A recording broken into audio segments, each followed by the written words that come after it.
Лепон, какво имаме тук сега? Това са много хубаво качество селски гигандес. От село са ми го донесли. Сварен 40 минути на бавен огън. И отдолу има нарязани моркови. Тук имаме много селена и магданоз, които ще се нарежат и ще се сложат отгоре.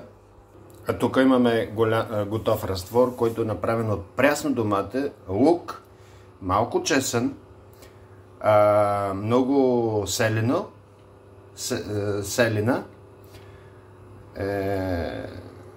сол, хималайска сол, зехтин,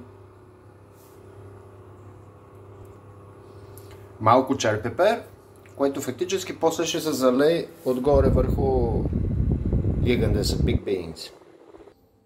Сипали сме го отгоре върху гигандеса, разтвора. След това сме ситно нарязали магданоса и целената допълнителна. Искам много магданос и целена, да го знаете това нещо. И се добавя малко водичка.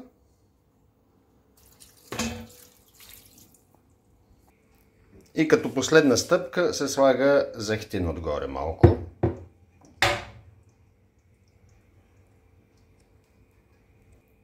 След това се слага във фурната, като трябва да се загълне 40 минути да бъде с алуминохарто, как се казва на български.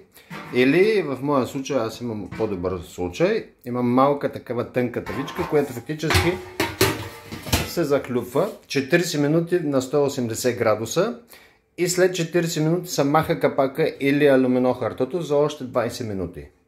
Вуаля! Яде се с хубав мек хляб и с фета сирене.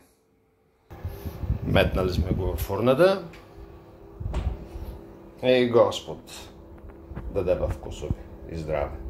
Амин.